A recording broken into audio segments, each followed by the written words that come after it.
Bertemu kembali Rentasan Berita edisi 1391. Bersama saya Zawazi Yusof, antara paparan utama.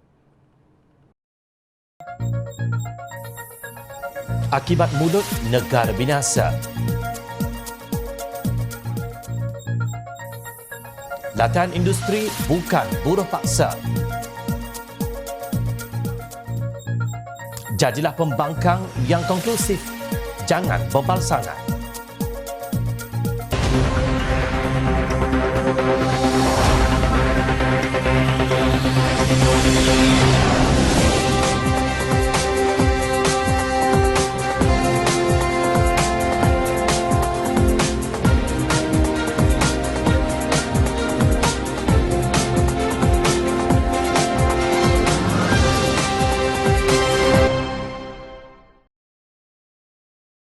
Assalamualaikum dan salam sejahtera. Seorang wanita dilaporkan telah ditahan polis kerana dipercayai memuat naik kandungan di media sosial yang berbau penghinaan terhadap Yang di-Pertuan Agong Al-Sultan Abdullah Riayatuddin Al-Mustafa Billah Shah. Wanita tersebut juga dikatakan memuat naik kandungan di media sosial berhubung penganugerahan pingat kepada veteran DAP Tan Sri Lim Kit Siang dan mengaitkan beliau sebagai pencetus rusuhan 13 Mei 1969. Menurut Ketua Polis Pulau Pinang, Datuk Kau Kok Chin, pada 7 Jun lalu, Polis Diraja Malaysia PDRM menerima laporan daripada orang awam mengenai beberapa kandungan di media sosial yang mampu menjejaskan ketenteraman awam. Sesudah itu, pada 13 Jun, pihak Unit Siasatan Jenayah Terkelas USJT, Jabatan Siasatan Jenayah JSJ Bukit Aman telah menahan seorang wanita berusia 32 tahun di pekarangan Ibu Pejabat Polis Daerah IPD Seberang Perai Utara atau SPU kerana dipercayai memuat naik kandungan di media sosial yang berbau penghinaan, katanya dalam kenyataan. Bahan bukti berupa komputer riba, telefon bimbit dan kad SIM telah diambil daripada wanita berkenaan bagi membantu siasatan.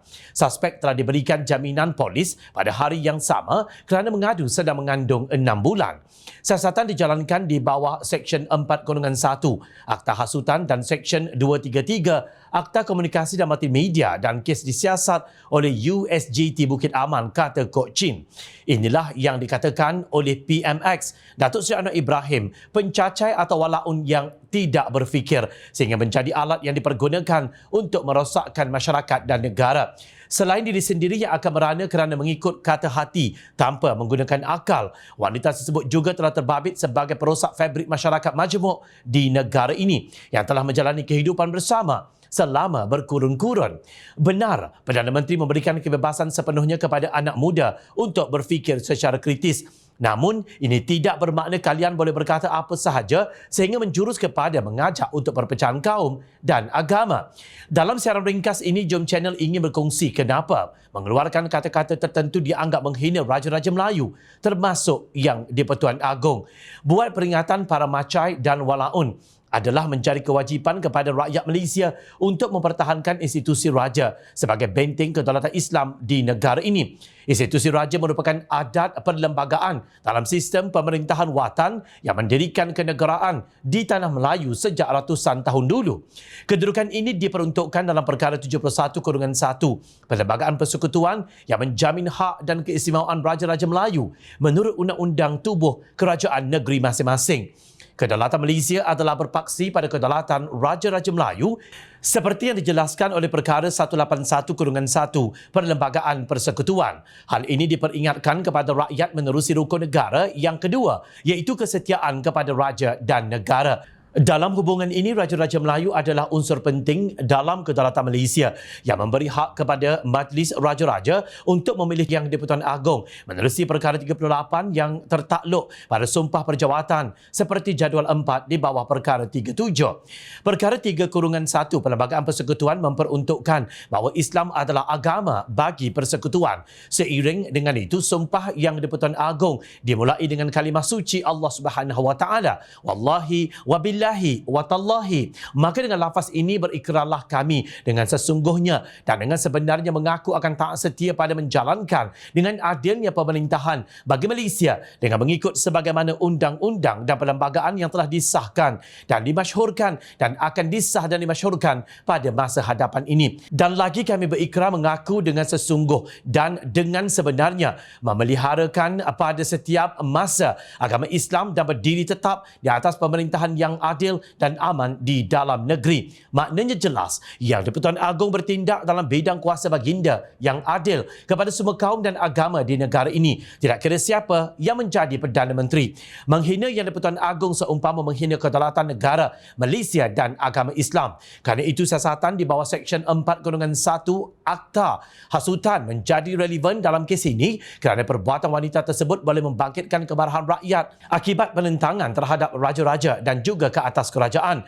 Berhubung dengan tomahan bahawa kononnya Kit Siang menjadi punca rusuhan 13 Mei 1969 di Kuala Lumpur serta kononnya memimpin perarakan haram di jalan-jalan di Kuala Lumpur tidak pernah dibuktikan oleh pihak polis. Menurutnya beliau tidak pernah berada di Kuala Lumpur sama ada pada 10, 11 atau 12 Mei 1969 kerana berada di Melaka. Pada 13 Mei 1969, beliau berada di Kota Kinabalu, Sabah untuk berkempen bagi calon bebas di negeri tersebut yang akan mengadakan pilihan raya selepas menanjung Malaysia. Malah parti politik yang turut berada di Kuala Lumpur 10 hingga 13 Mei 1969 ialah gerakan yang kini menjadi sekutu dalam Perikatan Nasional Bersama Bersatu dan juga PAS. Bekas Presiden dan pengasas parti itu Tun Dr. Lim Chong Yu menjadi Ketua Menteri kedua Pulau Pinang dari Mei 1969 hingga Oktober 1990. Beliau mendapat anugerah darjah tertinggi negara dengan gelaran Tun, sedangkan partinya terlibat sama dalam perarakan kemenangan di Kuala Lumpur pada 11 Mei 1969. Mood perarakan tersebut gagal dikawal oleh penganjur dan dikatakan sebagai punca rusuhan kaum pada 13 Mei 1969. Itulah hakikat yang cuba disembunyikan oleh para pencacai dan para walaun. Malah, bekas Ketua Polis Negara Tun Muhammad Hanif Omar sendiri pernah membuat permohonan maaf secara rasmi kepada Kit Siang atas kenyataannya yang mendakwa bahawa bekas pemimpin DAP itu cuba membahagikan Malaysia mengikut garis kaum pada tahun 1969. Di Mahkamah, Muhammad Hanif menarik balik kenyataan yang dibuat terhadap Lim pada 6 September 2018 ketika berucap di forum yang diadakan di Universiti Teknologi Mara UiTM. Sebagai rakyat Malaysia, Lim Kit Siang layak mendapat penghargaan darjah kebesaran Tan Sri kerana sumbangan jasanya seperti mana ia pernah diberi kepada Tauke Judi Tan Sri Lim Goh Tung atau Tan Sri Vincent Tan. Pihak berkuasa menahan suspek bukan kerana menyokong bekas pemimpin DAP itu, tetapi demi mempertahankan keamanan negara. Justru para pencacah dan walaun, tidak kira apa etnik kalian, janganlah menjadi seumpama pandai tidak boleh diikut dan bodoh tidak boleh diajar. Anak muda sebagai penerus generasi diharap akan menyumbang kepada kemakmuran negara bangsa, bukan sebagai pembinasa. Segala maklumat tentang Perlembagaan Malaysia, bidang kuasa Raja-Raja Melayu dan rentetan peristiwa 13 Mei 1969 yang disebut Jom Channel adalah dalam domain awam yang boleh diakses sama ada di internet atau buku-buku. Berfikirlah sebelum mengambil tindakan demi mengelak penyesalan. Raja-rajalah membaca kerana ilmu suluh kehidupan. Tiada apa yang percuma dalam hidup zaman sekarang. Masuk tandas pun kena bayar 30 sen. Air suam pun dikenakan harga sehingga 50 sen. Makan di tempat kerja kini mencecah RM30 sehari. Itu realiti yang tidak boleh dinafikan oleh sesiapa. Justru, pemuda Parti Amanah Negara Amanah menyokong kempen Bayar Intern Kita yang digerakkan di seluruh negara bagi menormalisasikan pembayaran allowance kepada semua mahasiswa. Sehubungan itu, Naib Ketua Pemuda Amanah Amar Atan mencadangkan agar kerajaan perpaduan menetapkan sejumlah bayaran allowance sebagaimana yang ditimbulkan dalam kempen yang digerakkan berdasarkan protes mahasiswa Rashifa Al-Junid baru-baru ini. Pemuda Amanah mengambil berat kebajikan para majikan, terutamanya pemilik perniagaan mikro dan kecil. Adalah tidak adil untuk memaksa semua majikan yang sedang bergelut dengan kos perniagaan untuk membayar allowance tetap kepada semua pelatih latihan industri. Bagaimanapun di bawah kempen Bayar Intern Kita, Pemuda Amanah mencadangkan jalan tengah untuk isu itu, iaitu semua agensi dan GLC Kerajaan Persekutuan dan Negeri termasuk di bawah pembangkang diwajibkan melaksanakan allowance minima RM900 hingga RM1,000 sebulan bagi setiap pelatih latihan industri. Ini juga terpakai kepada syarikat-syarikat swasta besar di Malaysia. Bagi perniagaan mikro dan kecil pula, semua majikan harus diwajibkan membayar allowance makanan dan allowance pengangkutan mengikut hari bekerja. Pemuda Amanah mencadangkan agar kerajaan mengkaji kesan langkah ini ke atas keuntungan majikan dan jika perlu, kerajaan boleh mempertimbangkan insentif cukai khas atas pembayaran allowance tersebut. Katanya, dalam satu kenyataan. Selain itu, Amar juga meminta Kementerian Pengajian Tinggi untuk menilai semula keberkesanan program latihan industri. Katanya negara-negara maju seperti United Kingdom dan beberapa negara Eropah lain tidak lagi melaksanakan latihan industri secara wajib dan ada yang telah mansuhkan program latihan industri untuk digantikan dengan inisiatif yang lebih efisien dalam mengenal pasti bakat dan peluang pekerjaan buat mahasiswa di sana. Bagi allowance intern, kata beliau, industri perlu memadankan produktiviti yang dibawa oleh intern tersebut untuk memadankan allowance buat mereka. Tidak ada gunanya kita bercakap soal mencapai status negara maju jika anak muda berpelajaran tinggi tidak dibayar setimpal dengan usaha mereka. Produktiviti pelatih latihan industri seharusnya dipadankan dengan allowance yang sesuai dan jika tidak, para majikan tidak boleh mengharapkan kualiti kerja yang lebih tinggi. Pihak syarikat bukan sahaja berperanan meningkatkan pulangan untuk pelabur, tetapi mereka juga mempunyai tanggungjawab sosial yang meliputi kebajikan di tempat kerja, katanya lagi. Justru gesaan Perdana Menteri Datuk Seri Anwar Ibrahim agar syarikat tempatan mempertimbangkan pemberian allowance kepada pelajar latihan industri di negara ini wajar disokong semua pihak dalam memastikan beban keuangan yang dihadapi pelajar dapat dikurangkan. Timbalan Ketua Pemuda Amanah Nasional Razak Rizwan berkata, dengan mengambil kira tenaga dan sumber yang diberikan oleh pelajar latihan industri kepada syarikat, peruntukan allowance yang munasabah kepada pelajar-pelajar ini adalah wajar. Selain sebagai sagu hati kepada mereka, kebanyakannya perlu menampung kos perjalanan dan tempat tinggal sepanjang tempoh mereka menjalani latihan. Pemberian allowance ini sudah tentunya memberi motivasi kepada pelajar dalam proses belajar dan menjalani latihan di syarikat tersebut. Seperti kita semua maklum, terdapat juga situasi di mana terdapat pelajar yang menjalani latihan industri dengan begitu komited menyamai kualiti pekerja terlatih dan ini sudah semestinya memberi nilai tambah kepada syarikat terbabit, tegas beliau. Sehubungan itu, Pemuda Amanah ingin menyatakan sokongan penuh kepada langkah ini yang sememangnya dinanti-nantikan oleh ramai di kalangan pelajar latihan industri. Belum lagi kita berbicara tentang insurans kemalangan ketika bertugas atau pergi dan pulang dari tempat bertugas ketika menjalani latihan industri. Ramai yang tidak sedar bahawa anak muda sangat terdedah kepada kemalangan di tempat kerja atau ketika pergi dan pulang bertugas. Jom China dapati banyak kes di hospital. Anak muda yang terlibat kemalangan tidak dapat menjalani prosedur tertentu hanya kerana tiada bayaran yang dibuat. Mereka tidak mempunyai pelindungan seperti perkeso sepanjang latihan industri. Maka gadailah keluarga untuk membuat bayaran kepada pihak hospital. Ini satu realiti dan tolong jangan dinafikan. Malah ada antara mereka yang kini lumpuh sepanjang hayat kerana insiden di tempat latihan industri atau kemalangan ketika pergi dan pulang yang tidak terbela. Kerjaya hilang, masa depan mereka gelap. Majikan tidak ambil peduli, pihak universiti akhirnya membungkam. Itu bukan tanggungjawab mereka. Di mana suara wakil rakyat di Dewan Rakyat? Adakah mereka terfikir tentang isu ini? Latihan industri bukan buruh paksa. Majikan dan IPT, kerajaan mohon jadi manusia. Bukankah selepas pilihan raya umum ke-15 PRU15 apabila Perikatan Nasional dan Pakatan Harapan masing-masing gagal mencapai kata sepakat bagi membentuk kerajaan, maka Seri Paduka Baginda yang di-Pertuan Agong terpaksa campur tangan menyelesaikan kemelut yang melanda negara. Walaupun cadangan baginda ditolak mentah-mentah tanpa sekelumit perasaan hormat oleh pemimpin-pemimpin Perikatan Nasional, namun akhirnya kerajaan perpaduan berjaya juga ditubuhkan tanpa mereka.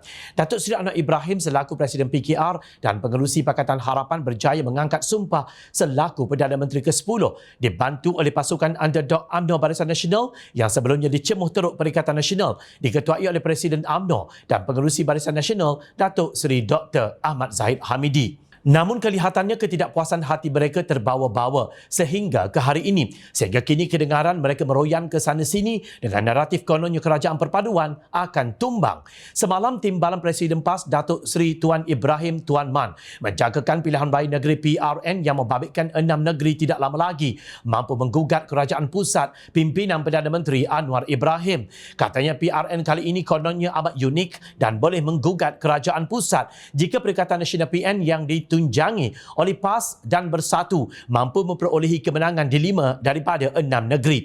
Jika kita dapat mempertahankan Kelantan, Terengganu, Kedah dan Tawan Selangor, negeri 9, insya-Allah kerajaan pusat akan tergugat dan tidak mustahil akan jatuh, katanya yang dipetik portal Harakah Daily. Tuan Ibrahim berkata demikian semasa berucap pada Ijtimak Pilihan Raya PAS Pahang di Kompleks Al-Makmur Kerdau dekat Temerloh semalam.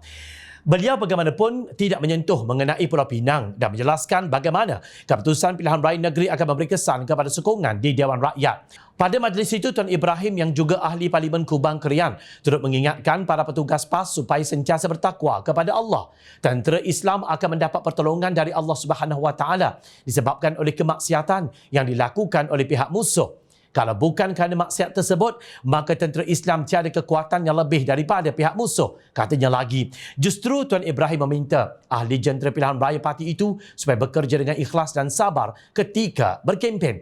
Kelakar sungguh puak penunggang agama gila kuasa ini. Desas-desus propaganda murahan mengenai kerajaan perpaduan tidak mampu bertahan lama dan bakal ditumbangkan melalui tebuk atap tidak lama lagi.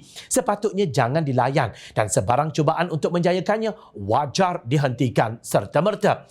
Kegagalan Tan Sri Mahyadi Mak Yassin selaku Presiden Bersatu dan Pengerusi Perikatan Nasional dalam menerajui rundingan bersama UMNO Barisan Nasional selain angkuh keterlaluan kini memakan diri. Meroyannya masih belum berhenti, malah makin merebak. Perikatan Nasional bukan sahaja gagal mencari kerajaan dan jawatan Perdana Menteri pula terlepas tangan. Kini pemimpin-pemimpinnya pula berdepan dengan pelbagai tuduhan di mahkamah.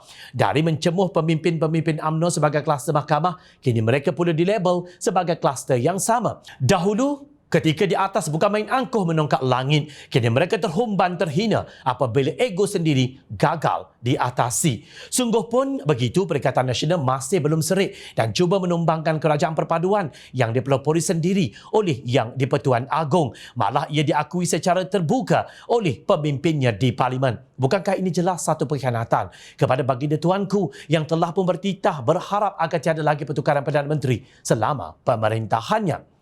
Justru semoga kerakusan berkuasa dan ketamakan jawatan Perdana Menteri oleh Perikatan Nasional ini tidak sehingga mengheret rakyat jelata yang setia kepada rajanya ke jalanan sehingga memporak-perandakan negara dan menjejaskan stabilitinya.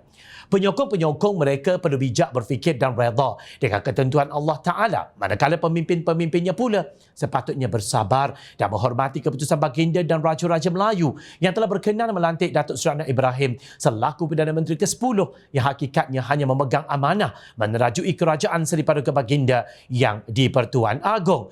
Cukup-cukuplah Perikatan Nasional menjadi kerajaan pintu belakang. Cukup-cukuplah dilabel sebagai penebuk atap. Tak ada rasa malu ke? Sekejap, PRN dan PRU rasanya jelas berbeza. Kalaupun kalian menang di 5 negeri dalam PRN, bagaimana mungkin boleh menggugat kerajaan sedia ada? Ia tidak menjejaskan apa-apa selagi bilangan kerusi ahli parlimen di Dewan Rakyat masih mencukupi. Rasanya pemimpin PN perlu balik ke sekolah untuk mengaji dan mengkaji perlembagaan persekutuan atau kena kembali khatam buku pengajian Malaysia. Kalau PRN dan PRU tidak dapat dibezakan, bagaimana mungkin anda ingin mentadbir negara? Walaupun jadi pembangkang, janganlah bangang dan bebal sangat. Ingat, rakyat sentiasa memerhati. Jom Channel ingin mengucapkan jutaan terima kasih kepada para penyokong Jom Channel dan kepada berminat untuk memberikan sumbangan bagi membolehkan kami meneruskan perjuangan menyampaikan berita yang benar. Sumbangan boleh dibuat melalui akaun bank yang tertera. Suara rakyat kami sampaikan demi negara tercinta. Teruskan bersama kami di Jom Channel untuk mendapatkan berita politik tanah air. Saya Zawaz Yusof. Terima kasih. Assalamualaikum. Salam sejahtera. Jumpa lagi.